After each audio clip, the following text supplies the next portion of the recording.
Djalma, bom dia Lúcio, bom dia Alexandre, bom dia a todos os nossos ouvintes da 95 FM, bom dia a todos os nossos internautas. Uma satisfação imensa participar mais uma terça-feira aqui do quadro Check-up no Rádio. Certeza. Com o senhor a gente fica com bem mais cuidados, né? Doutor Belício, nós sabemos que estamos chegando aqui à reta, né, do ano 2024 e sempre o mês de dezembro é um mês de confraternizações, né? Tem também o Natal, o Ano Novo, mas principalmente são muitas confraternizações que muitos idosos acabam participando, né? Que acabam prestigiando. Né? E a gente sabe que a alimentação hoje é essencial para que a gente tenha uma vida saudável. Mesmo nesse período que muitas vezes, às vezes a gente diz assim, a gente pode abusar um pouquinho? Será que pode ou não? O senhor é que vai dizer aqui se pode abusar ou não, porque tem toda uma situação que eu acredito que quanto mais o tempo vai passando, a idade vai avançando, a gente fica com o nosso intestino, nosso estômago mais sensível à alimentação. À medida que a gente envelhece, realmente algumas alterações na boca, no esôfago, no estômago, no intestino, no trato gastrointestinal como um todo, né? A gente perde paladar, a gente perde muitas vezes a diferença, não só o paladar geral, mas a diferença entre alguns alimentos. A gente tem o envelhecimento das papilas gustativas, que são elementos que veem o que é salgado, o que é doce, o que é amargo. A gente perde dentes. Hoje, na verdade, perde dentes não, assim, a gente vive uma geração de idosos, principalmente 70, 80 anos, que passaram por extração dentária. Antigamente não se fazia muita restauração, então eles têm pouco dente. Tem alteração na produção de saliva, tem alteração na motilidade do trato gastrointestinal, ele é mais lento, o estômago produz menos ácido, o estômago é mais lento, é mais parado. O intestino também, alteração na absorção de algumas substâncias. Então, quando a gente envelhece, o trato gastrointestinal ele tem alterações. E, naturalmente, a alimentação ela precisa ter um pouco, ser um pouco diferenciada. Não do ponto de vista de restrição. Lógico que os idosos eles têm uma prevalência maior de doenças crônico-degenerativas, como hipertensão, como diabetes, e essas doenças requerem uma alimentação um pouco diferenciada. O que as pessoas às vezes confundem é que uma alimentação saudável é uma alimentação restritiva para emagrecer.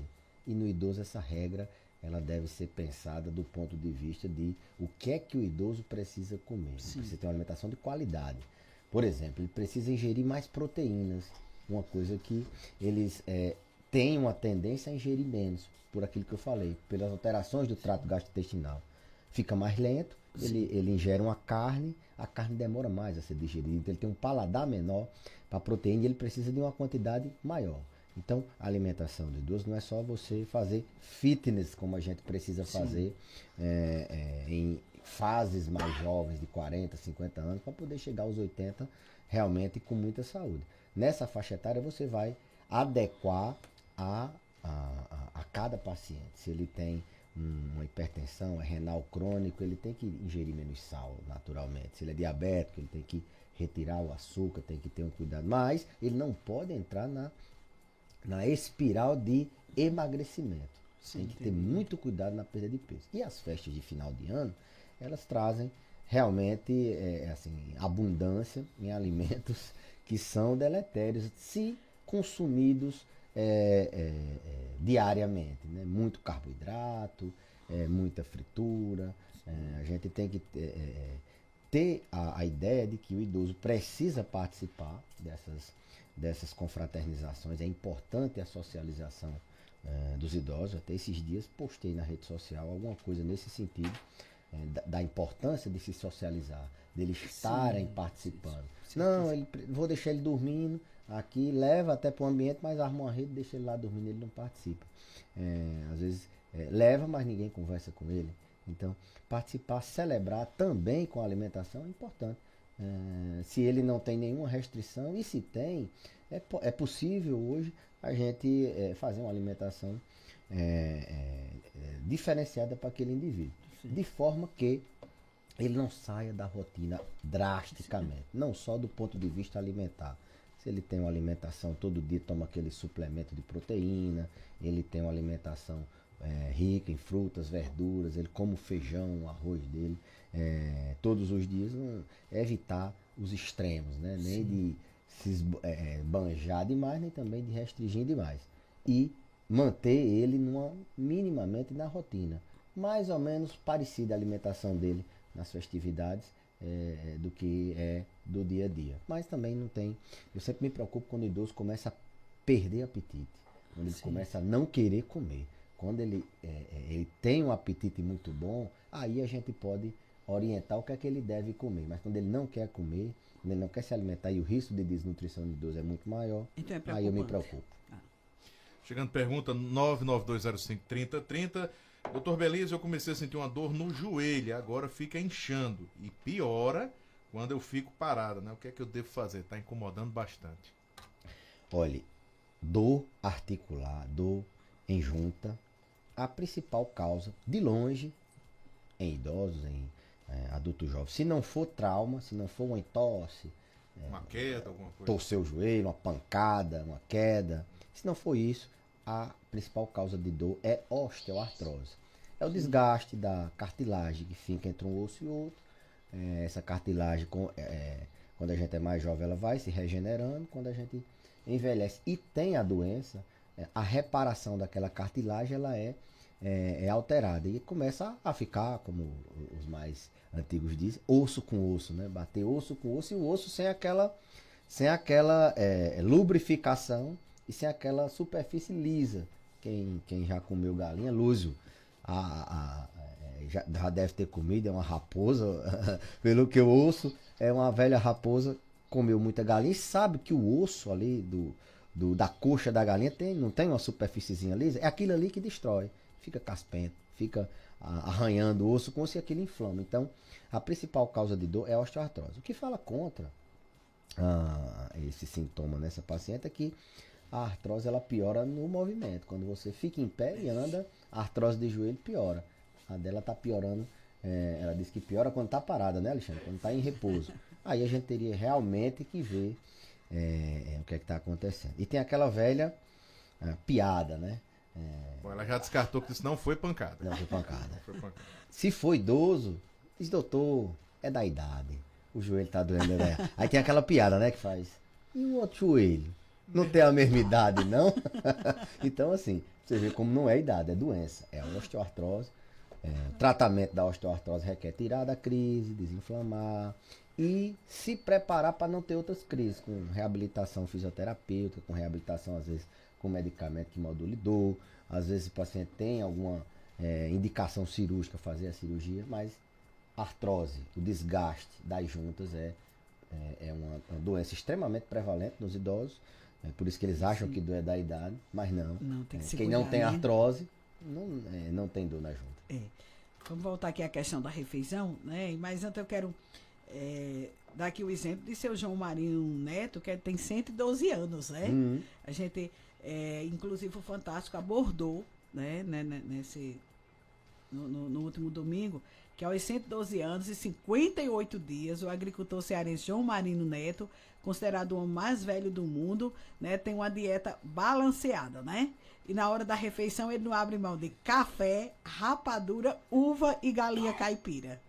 E aí, doutor Beto? Café, rapadura, uva e galinha caipira. Pronto. Galinha caipira eu fico calada, que eu gosto. Eu entendo. Se a alimentação, vamos dizer assim, a gente tem hábitos saudáveis, estilo de vida saudável. E a alimentação é um dos hábitos saudáveis, né? Além de dormir bem, fazer atividade física, controlar o estresse, meditar e assim por diante, a alimentação, se fosse uma religião, seria o Deus, entendeu? Sim. Seria o carro-chefe.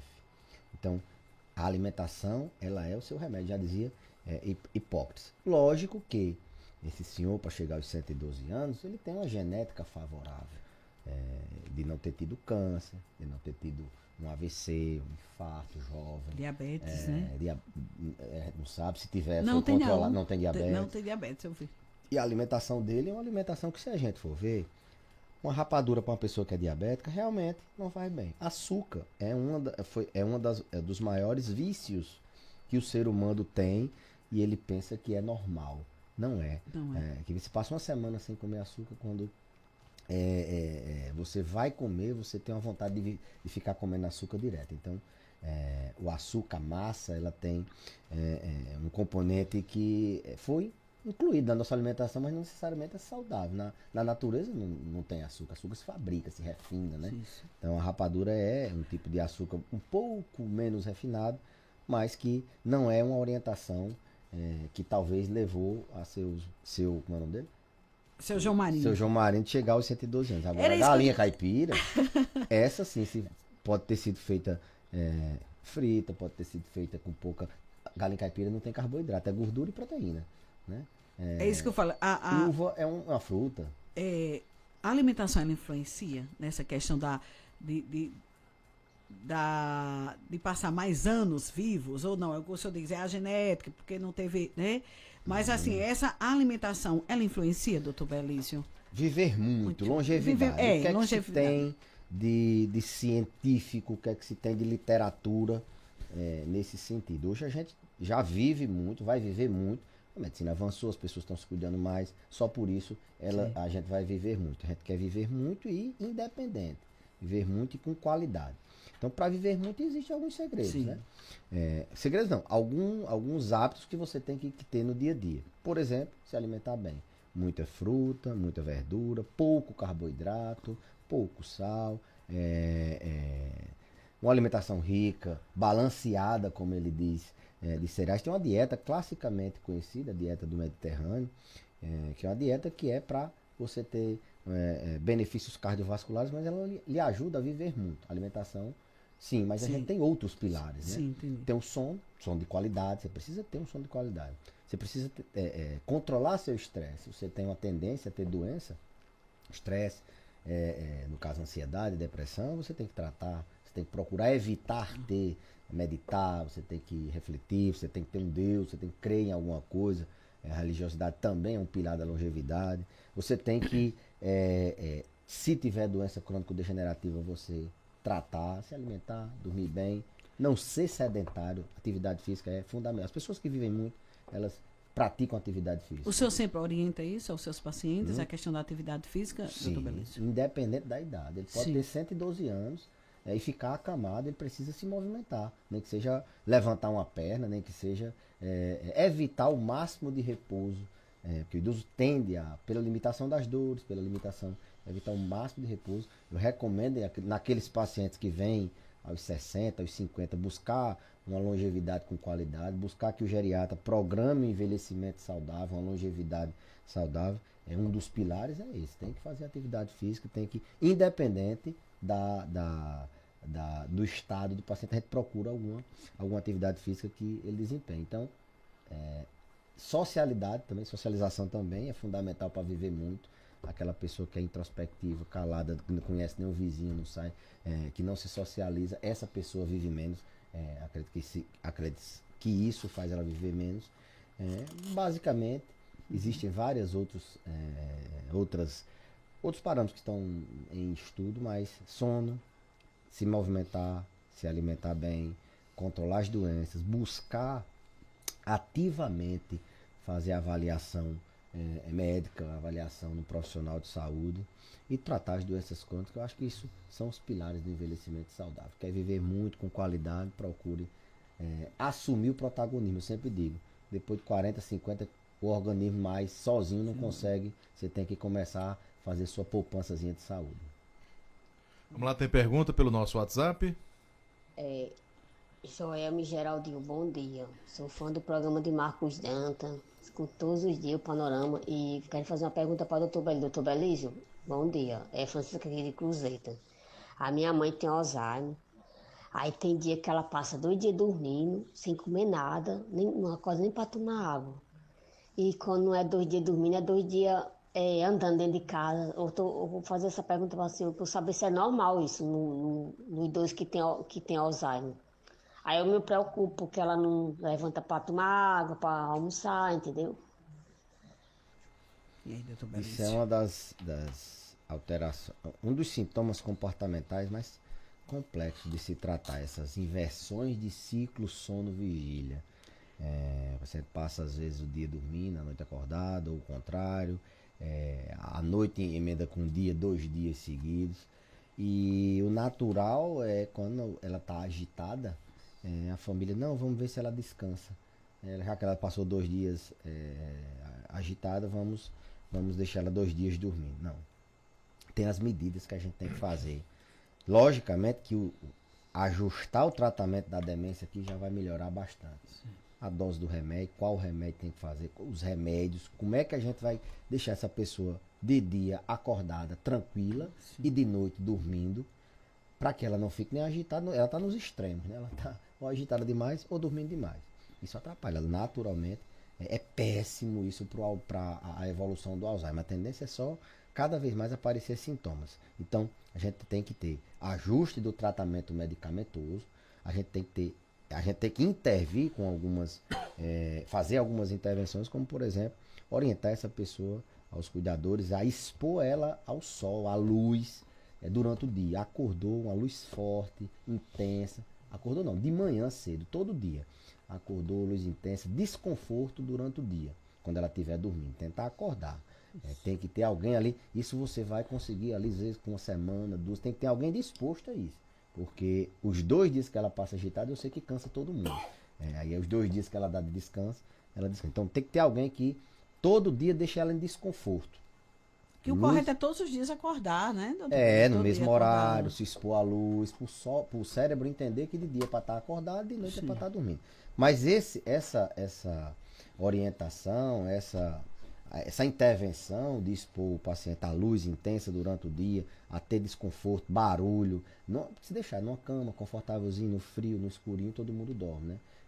Então, nesses dias que ela está dormindo, é o dia que a gente tem que deixar ela acordada.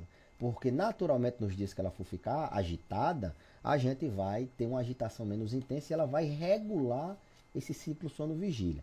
Atividade física nesse paciente é uma coisa que a gente tem que manter, mas o fundamental é que esse paciente tenha uma rotina fixa. Saber cada horário que ele tem que fazer. De 6 acorda, escova os dentes, toma café, de 7 um banho de sol, no caso, uma voltinha, se não anda, um alongamento, de 8 outra coisa. Esse idoso tem que ter uma rotina fixa, de domingo a domingo. Ele vai saber, o cuidador vai saber em cada horário o que ele tem que fazer. Não é toda hora tem uma atividade física para fazer, não. Às vezes é só levantar para ir beber água, às vezes é assistir a missa, às vezes é dar uma voltinha dentro de casa, é jogar um dominó. Atividade que possa ocupar o tempo dele de dia, coisa que engaje ele. Isso é regulação do ciclo sono-vigília. Inclusive, essa semana eu estou viajando para o Brasileiro de Sono, amanhã. O Brasileiro de Sono, e alteração do ciclo sono-vigília é um dos grandes desafios na doença de Alzheimer, nas demências em geral. Que eles tendem eu tenho vários pacientes que vieram com essa queixa, passar 2 dias dormindo, 2 dias acordado, e a família não tem a menor noção de como é que se lidava. Se preparava para passar 2 dias em claro e descansava 2 dias que ela ficava dormindo. Só que aí começa a piorar as coisas, não se alimenta, de estar agitada, se coloca em risco, e a família não tinha alternativa. Alexandre. Bom, vamos lá, tem mais ouvinte querendo falar com a gente. Bom dia para todos.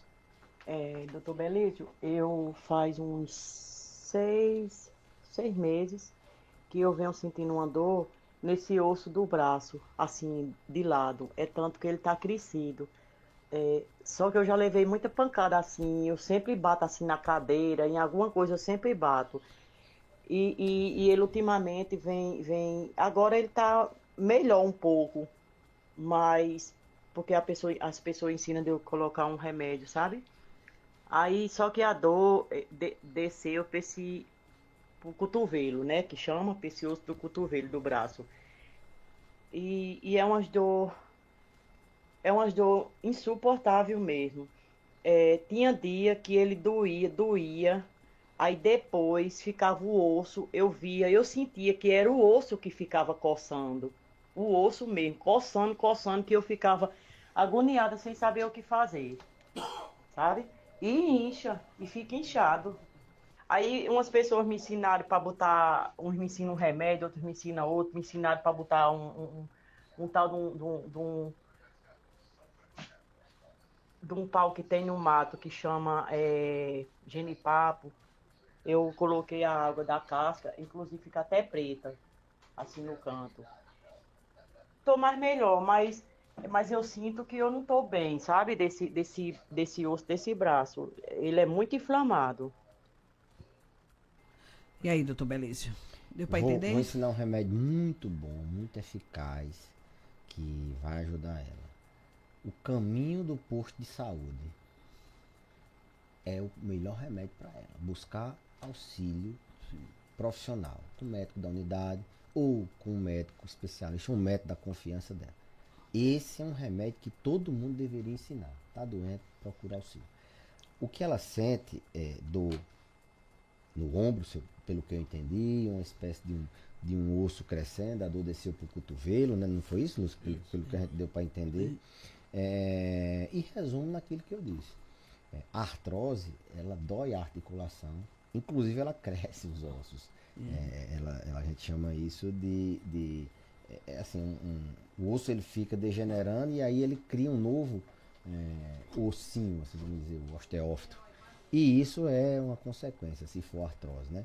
Logicamente que dor no membro superior, ela pode ser não só por osteoartrose, pode ser tendão, pode ser músculo, uma doença no pescoço, uma hérnia de disco no pescoço, popularmente conhecida, pode ser uma escoliose no pescoço, isso, a inervação do braço desce toda do pescoço. Mas, como eu disse, a mais prevalente doença que causa dor articular é a osteoartrose. E o recomendado é começar a casa do alicerce.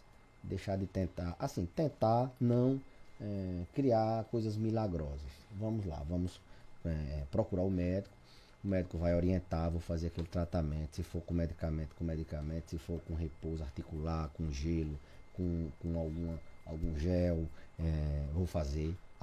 Não deu certo, volto. Ou então, voltei, vamos ver se precisa de uma fisioterapia, de uma reabilitação. Na verdade, inicialmente precisa descobrir o diagnóstico. Isso é o quê? Isso é só artrose? Isso não é artrose? Isso é uma tendinite? Isso é um tendão que está rompido? Isso é um problema de uma discopatia, uma hérnia de disco do pescoço? Será que a coluna do pescoço não está... São várias as hipóteses. Ficar tentando acertar sem ter o diagnóstico é como você nadar e nunca chegar ao fim, né? Então você vai só ali modulando. Será que esse remédio natural, eu não gosto de desorientar um remédio natural, não. Tem a fé do paciente, então, mas se ficar só nisso, talvez não chega ao objetivo. Verdade. Ela está perdendo, canalizando energia para o que talvez seja só um auxílio, não seja acertar o diagnóstico, buscar auxílio, acertar o diagnóstico, ou os diagnósticos e tratar da maneira correta. Nada. Bom, tem pergunta por escrito para o Dr. Belísio, vou tentar resumir, que é um pouco extensa. Dr. Belísio, eu tenho 60 anos e desde os 40 eu já sofro aí adoecido dos joelhos. Ela usou essa expressão. Inclusive ela falou que o pai já tinha problema com o joelho, a sua avó osteoporose, né? E ela hoje já sofre com artrose, com desgaste de quadril. Ela não consegue dormir, Dr. Belísio, com as dores. Eu acho que a grande questão dela é se isso teria alguma coisa a ver com genética. Assim, e ela inclui que é diabética. A osteoartrose ela é uma doença que tem uma alta relação com a genética. Quem tem doença nos ossos, desgaste na junta, artrose na família, geralmente tem um risco bem maior de ter. Então tem que se cuidar realmente antes. Como? Controlar o peso. Peso no quadril, peso no joelho, peso no tornozelo, no pé, é sobrecarga.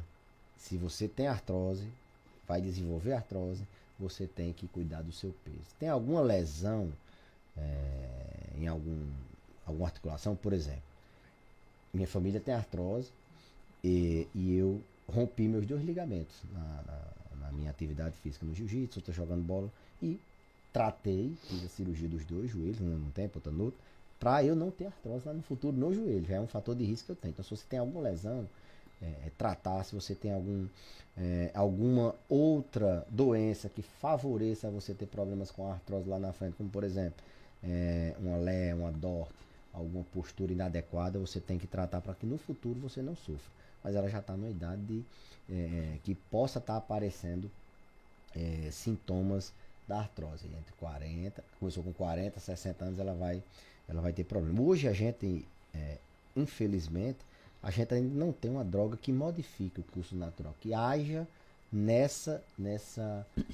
revertendo esse desgaste na articulação, essa não reparação da cartilagem. A gente tem medidas que tentam simular, por exemplo, uma articulação de joelhos, colocam uma viscosuplementação, uma lubrificação à graxa, assim, vamos dizer, no joelho, e algumas pessoas respondem bem. Existem alguns medicamentos à base de cúrcuma, de colágeno, de glicosamina, vários outros medicamentos que tentam, são sintomáticos e até eles, as evidências são pouco robustas no sentido de que eles retardem um pouco, mas a gente não tem um medicamento como, por exemplo, tem na artrite reumatoide, que você consegue frear a doença, e são duas doenças diferentes. A artrose ela ainda é uma doença que precisa dessa droga para modificar a doença. A ciência está evoluindo nesse sentido, mas no momento é a gente controlar o sintoma dor, né? O paciente tem artrose e a gente não vai só ver, por exemplo,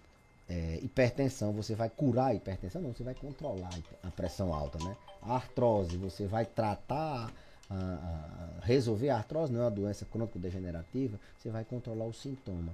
Controlar o sintoma e prevenir complicações.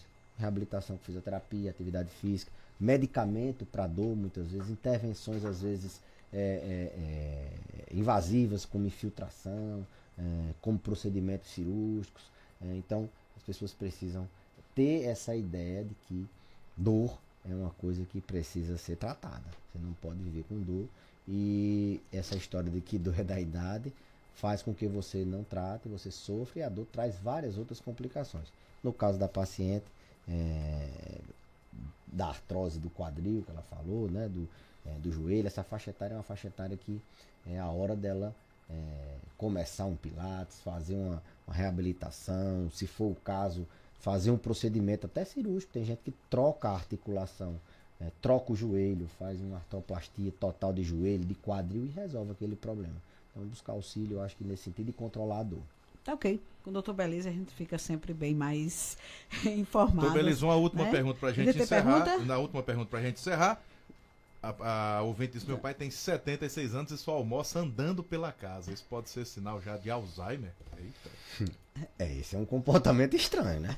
Então, assim, paciente idoso, pessoa idosa que começa a ter um comportamento diferente do que ela tinha quando era jovem, a gente tem que atentar para uma doença mental.